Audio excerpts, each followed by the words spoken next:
말씀 요한계시록 6장에 있는 말씀을 다 같이 보겠습니다.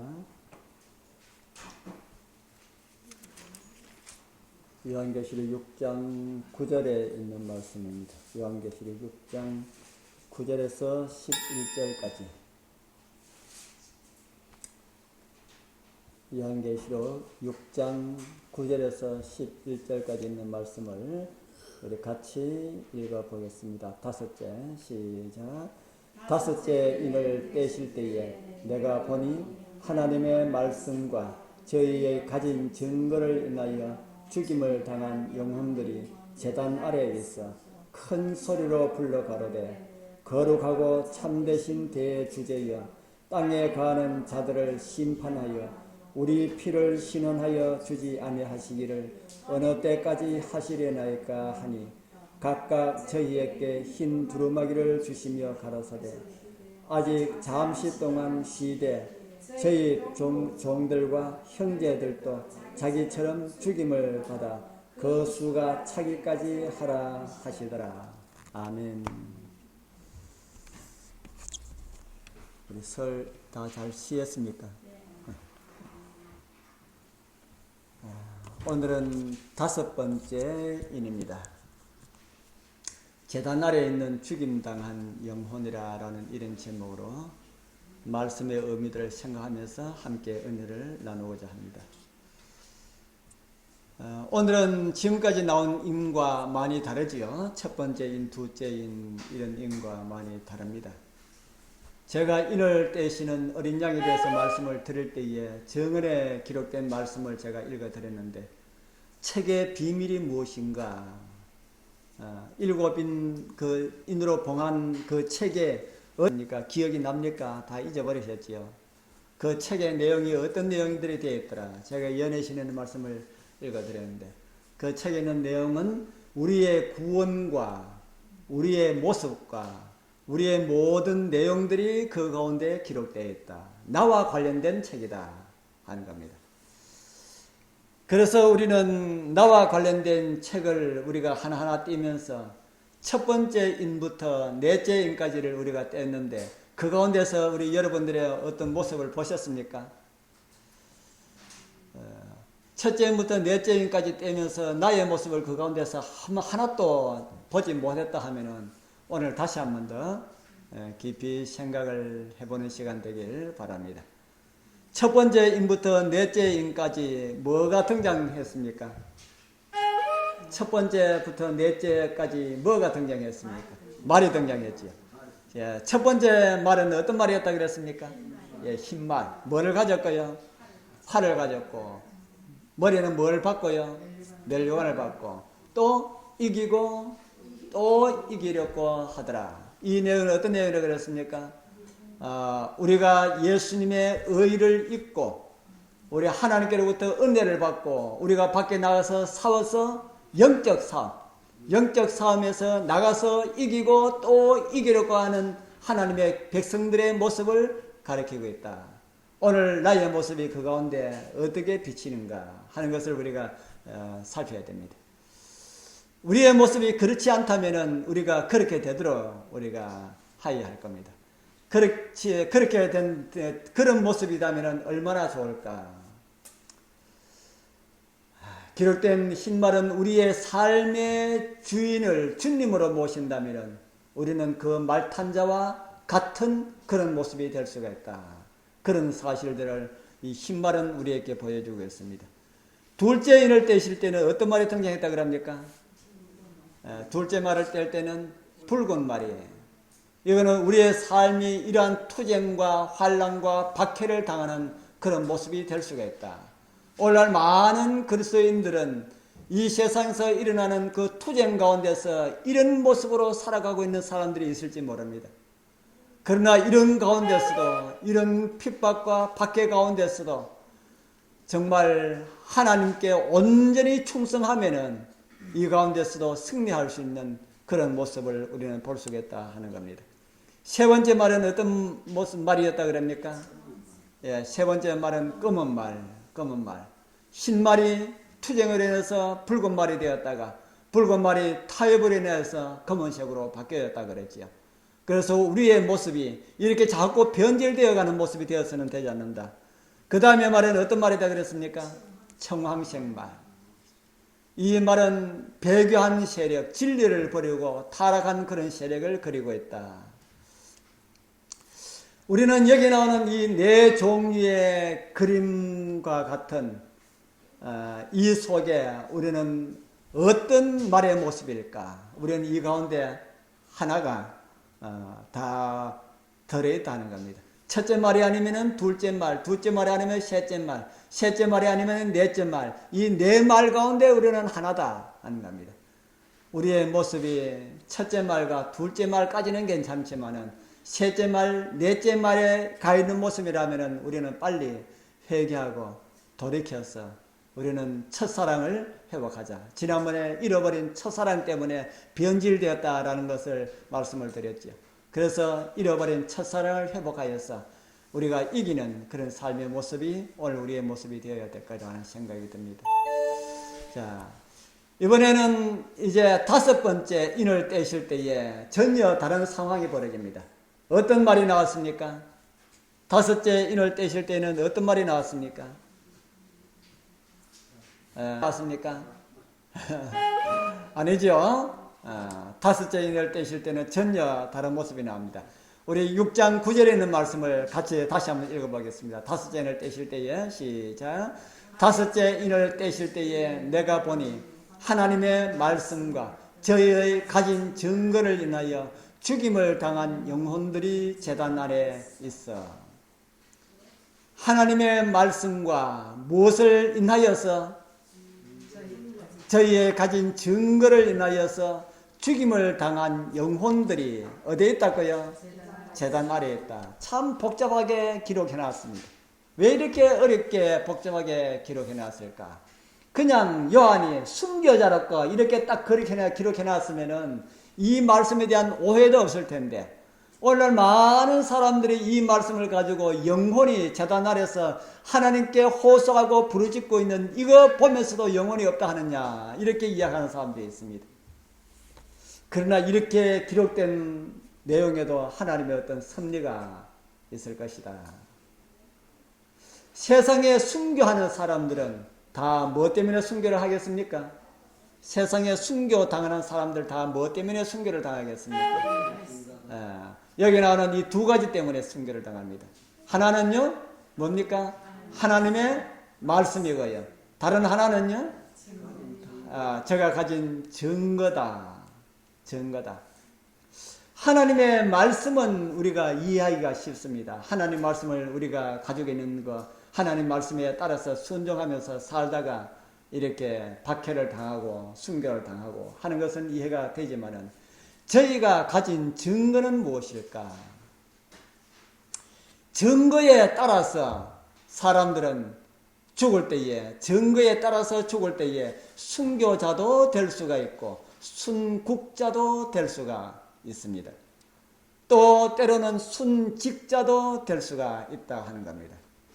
나라를 위해서 죽은 사람을 뭐라고 합니까? 순국이라 하지요. 나라를 사랑하는 마음이 없어도 순국자들이 될 수가 있을까요? 나라를 사랑하는 마음이 없어도 순국자, 애국자, 나라를 사랑함으로 죽은 사람을 가지고 순국자라고 그러는데 나라를 사랑하는 마음이 없는 사람도 순국자가 될 수가 있을까요? 6.25에 참여해서 수많은 전사자들이 났는데 그 사람들 전쟁통에 죽은 사람들 전부 다 진정으로 나라를 사랑하는 사람이라고 생각하십니까? 아니지요.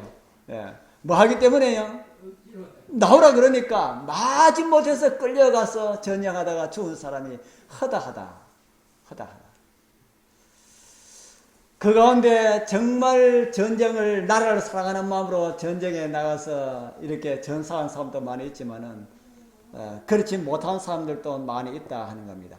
그런데 나라에서 순국자를 선별할 때에 그거 다 가려가지고 요 사람들은 나라를 위해서 사랑하는 마음으로 전사했기 때문에 순국자고 요 사람들은 나라를 사랑하는 마음이 없기 때문에 요 사람들은 순국자이라고 빼버립니까? 아니죠. 어떻게 나갔든지 간에 나라를 위해서 싸우다가 죽었으면은 그들 마음이 어떠하든지 간에 다 뭐로 쳐져요? 다 순국자로 다 쳐준다. 다 순국자로 쳐주더라.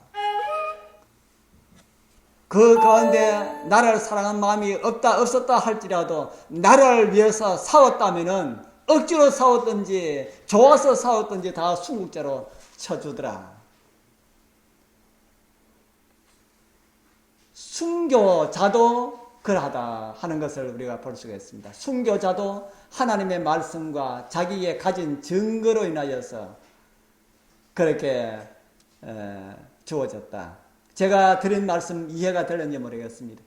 나라 전쟁 때문에 순국한 이들도 있고 사랑하기 때문에 이들도 있고 사랑 이런 거 몰라도 그런 사람들이 있다. 그러나 상은 다 똑같이 주더라.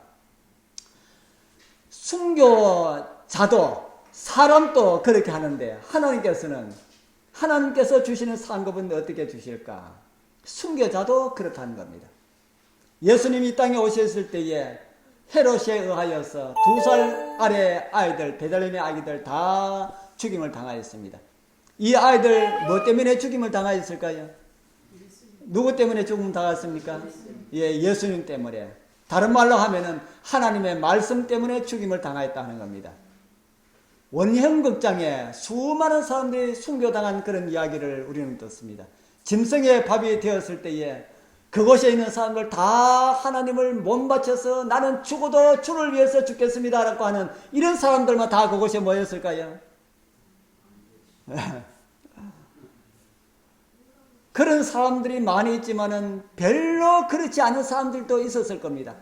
그냥 예수 믿으라 해가지고 예수 믿으면 참 좋겠다 하는 마음으로 따라갔는데 믿는 사람들 다 끝까지 죽음을 불사하고 나가니까 나도 이렇게 아주 속에는 아주 강력한 그런 마음이 없어도 그렇게 따라 나갔다가 사자들 풀어놓으니까 죽기 싫어가지고 도망가다가 그렇게 죽은 사람들도 많이 있을 거라 하는 겁니다. 하나님을 진짜 사랑해서 죽은 사람들도 있지만은 별로 그렇지 못한 사람들도 있을 것이다. 2살 아래에 죽은 아이들처럼 아무것도 모르고 이제 금방 믿음 받아들인 사람들이 뭘 하나님의 어떤 복음에 대해서 어떤 걸 알겠습니까? 그런 거 모르는 사람들의 그런 순교자도 많이 있을 것이다 하는 겁니다. 그러나 그런 사람들까지도 하나님께서는 어떻게 대접해 주실까? 우리는 모르지만은 하나님께서 순교자들로 받아주지 아니하실까라는 그런 생각을 하게 됩니다. 정은의 말씀 보면은 이런 말씀이 있습니다. 하늘 88페이지 보면은 이런 말씀이 있습니다. 우리는 시온산을 향하여 가는 중이었다. 여행하는 동안에 우리는 역시 그곳의 영광을 바라보고 있는 한 무리의 사람들을 만났다. 화이트부인이 하늘에 가서 여행을 하는 이런 광경을 그렸습니다. 그래서 가다가 한 무리를 보았는데 그들 겉옷 가장자리에 빨간 테를 두른 것을 보았다. 그들의 면류관은 찬란하였고 그들의 옷은 깨끗한 흰색이었다. 그들과 인사를 나누게 되었을 때 나는 그들이 누구냐고 예수께 물었다. 그분께서는 그들이 당신을 위하여 죽임을 당한 순교자들이라고 말씀하셨다. 그들과 함께 셀 수 없는 많은 어린 아이들이 있었다. 그들 역시 겉옷 가장자리에 붉은 태가 있었다. 수많은 아이들이 이 순교자들의 모습을 한 아이들이 천국에서 만나게 되었다. 그 아이들 마음 가운데 정말 예수님을 위해서 불타는 이런 마음이 아이들 마음 가운데 있었는 아이들도 있었을 것입니다. 그러나 그런 아이들은 아니었을 것이다. 아무것도 모르는 가운데서 순교하였지만은 하나님께서는 그들을 순교자로 여기시고 받아주셨다. 그래서 요한은 하나님의 말씀과 예수의 증거로 인하여라는 이렇게 말씀을 주었습니다. 요한 또 반모섬에 갔을 때에 뭐 때문에 갔습니까? 요한계시를 보면은 하나님의 말씀과 예수의 증거를 인하여 반모섬에 있더니라고 그렇게 요한은 그렇게 기록을 하고 있습니다. 이곳에 나오는 많은 순교자들도 하나님의 말씀과 저희의 가진 증거를 인하여서 순교를 당하였다. 그렇게 말합니다. 우리도 순교자가 될 수 있을까요? 우리도 순교자가 될 수 있을까? 순교자가 다 될 가능성도 없지 않아 있을 수가 있습니다. 그러나 이왕이면은 순교자가 되더라도 하나님의 말씀만 가지고 되는 것보다 그런 하나님의 말씀만 가지고 하는 거는 이제 금방 예수님 받아들여가지고 순교장에 나가는 그런 사람들 적을 겁니다. 아니면은 어린 아이들 하나님의 말씀만 말고 뭘 가지고 우리는 순교자의 따뜻한 순교자가 되어야 될까요? 예, 저희의 가진 증거, 성숙된 신앙인들은 저희의 가진 증거를 인하여서 순교자 자리에 나아가야 될 것이라는 생각이 듭니다. 그러기 위하여서 우리의 마음속에 예수의 증거가 있어야 한다. 우리 여러분들 마음에 예수님에 대한 증거가 있습니까? 증거는 어떤 사람들이 증거를 가집니까? 증거. 예, 본 사람만이 증거는 가질 수가 있습니다. 그 증인이라 하는 말이죠. 본 사람만이 증인이 될 수가 있다. 예수님을 만난 사람만이 예수님의 증인이 될 수 있겠다 하는 겁니다. 우리 아직까지 예수님을 만난 이런 추억이 없다면은 이제부터라도 예수님과의 아름다운 추억을 만들어 가시기를 바랍니다. 그래서 신앙의 겨울이 올 때에 다른 잎들은 다 잎이 떨어질지라도 우리 여러분들은 정말 그 추억의 잎들이 예수님께 딱 달라붙어서 절대로 떨어지지 않는 이런 상록수로 여러분들 나타나게 되길 바랍니다. 이제 이곳에 나오는 이 순교자들, 하나님의 말씀과 예수의 증거를 인하여 목배임을 당한 순교자들, 그 순교자들이 어디에 있다고 합니까? 아까 우리가 읽어본 말씀에 보면 어디에 있더라 그랬습니까? 예, 제단 아래에 있더라. 그리고 무엇이라고 말합니까? 죽임을 당한 영혼들이 제단 아래에 있어 큰 소리로 부르더라. 그러면서 뭐라 부릅니까? 거룩하고 참되신 대주제여 땅에 거하는 자들을 심판하여 우리의 피를 신원하여 주지 아니하시기를 어느 때까지 하시려나이까. 이렇게 부르짖는 이런 모습을 보게 됩니다. 영혼들이 소리를 지르다. 이것 보면은 영혼들이 진짜 지옥이나 천당에 있다는 이런 증거가 되는 것처럼 이렇게 보입니다. 그러나 성경은 영혼이라는 이 개념을 사람이 죽으면 몸에서 어떻게 빠져나가는 이런 개념을 이야기하지 아니하고 영혼은 살아있는 자체를 가지고 영혼이라 한다. 이런 것을 이해를 하고 우리는 이런 성경을 읽어야 될 거다 하는 생각이 듭니다. 이곳에 영혼이 있는 곳은 지옥도 아니고 천당도 아니고 어디에 있다까요? 어디에 있다 그럽니까? 아까 이야기한 것처럼 제단 아래에 있다. 제단은 어디에 있습니까? 제단은 보통 어디에 제단이 있습니까? 예, 성소에 제단이 얼마나 커서 죽임당한 영혼들이 다 그곳에 있을까? 성소의 제단이 얼마나 커서 그 아래에 이 땅에서 죽임당한 영혼들이 그 순교자들이 다 그곳에 있을까? 이런 걸 보면은 제단 아래에 있는 영혼이라는 말은 무엇이라는 걸 우리가 조금 짐작할 수가 있습니까? 예, 상징과 비유다 하는 것을 우리가 조금 이해를 할 수가 있지요. 죽은 영혼, 죽임을 당한 영혼들이다. 그렇게 말씀을 하고 있습니다. 성수의 제단은 뭐 하는 곳입니까? 성수의 제단은 뭐 하는 곳입니까? 하나님께 제물을 드려서 그 위에 불태우는 것이지요. 요한은 내 생물 가운데 오라고 하는 그 생물의 소리를 듣고 올라가서 눈으로 하늘을 지금 뭐를 보고 있는 겁니까? 하늘 성소를 지금 보고 있는 겁니다. 하늘 성소 보는데 성소 앞에 뭐가 있어요? 제단이 있는 겁니다. 성소의 열린 문을 통하여서 성소 제단을 보고 있는 겁니다. 그리고 그 위에 무수하게 태워지고 있는 제물들을 지금 보고 있어요.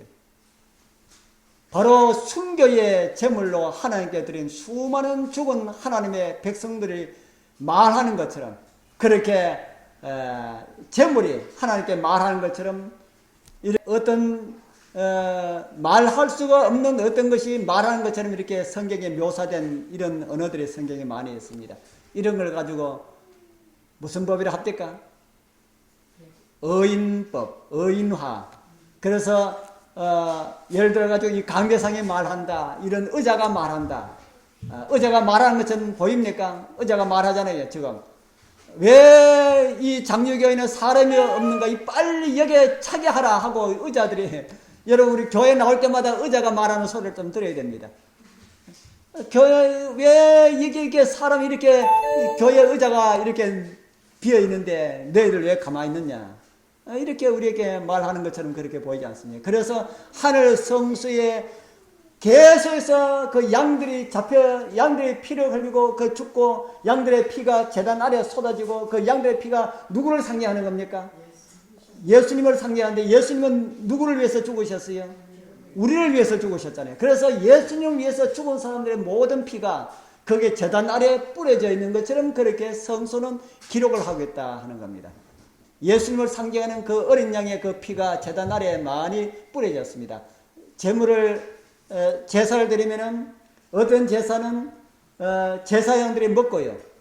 제물을 제사장들이 먹고 어떤 제사는 제사장들이 먹지 아니하고 여기에 불태우고 하는데 불태우는 제물의 피는 이곳에 붙지 아니하고 성소에 가지고 들어갑니다. 성소에 가지고 들어가고 제사장들이 먹었는 제물을 먹었는 그 피는 제사장들이 먹고 성소에 들어가기 때문에 성수에 이 제물이 들어가는 것으로 상징이 되고 그래서 들어갈 필요가 없기 때문에 이 제단 아래에 다 뿌려지는 겁니다. 그래서 그곳에 뿌려진 모든 그 피들이 예수님의 피를 상징하는데 그 예수님의 피는 예수님을 위해서 죽은 모든 순교자들의 그 피를 상징을 하고 있다. 그런 사실들을 우리 요한계시록은 오늘 우리에게 보여주고 있습니다. 그들의 제단 아래에서 뭐라고 소리를 지른다 그랬습니까? 큰 소리로 불러 가로되 거룩하고 참되신 대주제여 땅에 거하는 자들을 뭐 하지 아니합니까? 심판하지 아니합니까? 왜 심판하지 않습니까? 이렇게 소리를 지르고 있습니다. 그리고 우리의 피를 신원하여 주지 아니하시기를 어느 때까지 하십니까? 그렇게 하니까 하늘에서는 어떤 응답이 왔다 그럽니까? 각각 저희에게 흰 두루마기를 주시며 가로사대 아직 잠시 동안 쉬되 저희 동무 종들과 형제들도 자기처럼 죽임을 받아 그 수가 차기까지 하라 하시더라. 여기 나오는 이 두 가지를 우리에게 말씀을 하고 있는데 그 하나가 흰 두루마기입니다. 흰 두루마기는 뭐에 대한 상징입니까? 흰 두루마기. 흰 옷. 요한계시록 22장 14절에 보면은 두루마기에 대해서 말씀하고 있습니다. 우리 같이 한번 읽어볼까요? 우리 시작. 그 두루마기를 빠는 자들은 복이 있으니 이는 저희가 생명나무에 나아가 문들을 통하여 성에 들어갈 권세를 얻으려 함이로다. 흰 옷은 용서와 회복에 대한 상징이다. 우리가 죄가 많이 있는 그런 상태는 우리의 옷이 어떤 상태입니까? 더러운 상태. 그 더러운 상태에 있는 우리의 옷을 예수님께서 다 벗겨주시고 우리에게 깨끗하고 흰 세마포 옷을 입혀주시는 겁니다. 그걸 자꾸 또 더러워지면 또 벗기고 또 새 거 입혀주고 하는 거 아니고요. 그 예수님의 의의 두루마기는 한 번 딱 입혀주시는 겁니다. 한 번 딱 입혀주시는데 입고 다니다 보면은 옷이 어떻게 돼요? 더러워지지 않습니까? 더러워질 때는 어떻게 하느냐? 또 예수님께서 갈아주시는 것이 아니고 그걸 어떻게 하라 그럽니까? 그 두루마기를 빨아라 그럽니다. 그 누가 빱니까? 빨아주기는 예수님께서 빨아주시는데 여기에 표현은 어떻게 하고 있습니까? 그 두루마기를 뭐 하는 자들요? 빠는 자들 누가 빤다는 말입니까? 우리가 빤다는 말입니다. 회개를 누가 해요? 용서는 예수님께서 해주시지만은 회개는 우리가 하여야 한다. 그래서 두루마기를 빠는 자들은 예수님이 아니고 우리라 하는 사실을 우리에게 가르쳐 주겠습니다. 우리가 빨아야 회복될 수 있다. 그래서 이 흰옷, 빤 흰옷은 회복과 용서에 대한 그런 상징이다 하는 겁니다. 아벨로부터 시작해서 중세기 그 암흑 시기 동안 하나님의 말씀과 자기의 증거를 인하여서 죽임을 당한 모든 사람들에게 하나님의 의가, 예수님의 의가 주어졌다. 흰 두루마기가 주어졌다는 것은 그들의 의가 간합되었다 하는 이런 보증의 약속이다 하는 겁니다. 우리는 살아있지만은 주님의 의가 말씀을 삼아하시고 증거를 가지시기를 원하시는 우리 모두에게 주어졌다는 사실을 우리가 믿음으로 받아들인다면 그것은 우리의 것이 될 것이다 하는 겁니다. 그리고 신원하여 달라는 이 말씀은 언제 세상의 종말이 오느냐라는 질문과도 같은 내용이지요. 여기서 이 제단 아래 죽은 영혼은 어느 시대에 속하는지 우리가 한번 보도록 하겠습니다. 오늘 이 다섯 번째 인을 떼시는 이 시기는 어느 시대인가? 이 시대는 다섯 번째 이 시대는 일곱 교회 중에 다섯 번째 시대의 교회와 연관이 있다 하는 것을 우리에게 가르쳐 줍니다. 그 시대는 다섯 번째 교회는 어느 교회인지 혹시 아시겠습니까? 4대 교회. 4대 교회. 1517년부터 시작해서 종교개혁이 일어난 시대. 그 시대를 지나서 1798년까지의 시대를 말해주고 있다. 이제 얼마 있지 않으면 빌레델비아 시대가 온다. 빌레델비아는 어떤 시대입니까? 재림운동. 재림운동. 아주 막 힘있게 일어나는 이런 재림운동. 새천사의 기별이 전해지는 이런 운동. 그래서 조금만 기다려라. 조금만 기다려라. 이 땅에 뭐가 지금 전해지려고 하고 있다 하는 겁니까? 기별의 마지막 이 지성의 마지막을 알리는 그런 나팔 소리가 지금 곧 울리려고 하고 있다. 그러니까 조금만 기다려라 하고 그렇게 말하고 있는 듯이 성경은 우리에게 보여주고 있습니다. 이제 새천사의 기별이 전해지고 나면은 다시 예수님께서 구름 타고 오실 것이다. 그때까지 뭐가 되어 있을 것을 우리에게 말씀해 주고 있습니까? 수가 차기까지라는 말씀은 뭐가 있다고요? 뭐가 있을 것을 우리에게 보여주고 있습니까? 수가 차기까지 하는 것은 아직 너희와 함께 너희와 같이 수가 차기까지 그렇게 말씀했지 않습니까? 제가 여기 있죠. 저희 동무들과 종들과 형제들도 자기처럼 죽임을 당한 그 수가 차기까지 뭐가 있을 것에 대한 말씀입니까? 순교자. 순교자가 더 있을 것에 대한 말씀이지요. 요즘도 순교자가 일어납니까? 요즘도 순교자가 일어나죠. 그래서 순교자가 다 끝나는 그때까지 순교자는 일어날 그런 것임을 성경은 우리에게 가르쳐주고 있습니다. 그들 중에 하나님의 말씀만을 위하여서 순교하는 사람들도 있을 것이고 하나님의 말씀과 그들이 가진 증거로 인하여서 순교한 사람들도 있을 것입니다. 우리 사랑하는 성도님들, 오늘 우리의 몸과 우리의 생각과 우리의 모든 것을 이들처럼 하나님의 제단 위에 바치게 되길 바랍니다. 그래서 살아있지만은 산 순교자로 살았던 누구 있습니까? 살아있지만은 산 순교자로 살았던 사람 누가 있습니까? 요한처럼 이미 바쳐진 그런 생명으로 살아가게 되길 소원합니다. 그래서 정말 우리가 하여야 할 일을 다 마치고 그들의 신원처럼 우리 주님 속히 오시도록 우리가 일을 하여야 하지 않을까 하는 그런 생각이 듭니다. 그들이 없었다면 우리가 복음을 순교자들이 없었다면 어떻게 우리에게까지 복음이 전해졌겠습니까? 순교자들의 피를 뿌려주었기 때문에 우리가 복음을 듣고 또 이렇게 주님 안에서 믿음의 생활을 하고 있다. 그래서 우리도 힘과 정성을 다 모아서 주님 오시는 그 영광의 날을 위하여서 준비하고 그랬다가 우리 주님 오시는 그 날에 우리 기쁨으로 주님을 영접하는 그 자리에 다 참여하게 되길 바랍니다.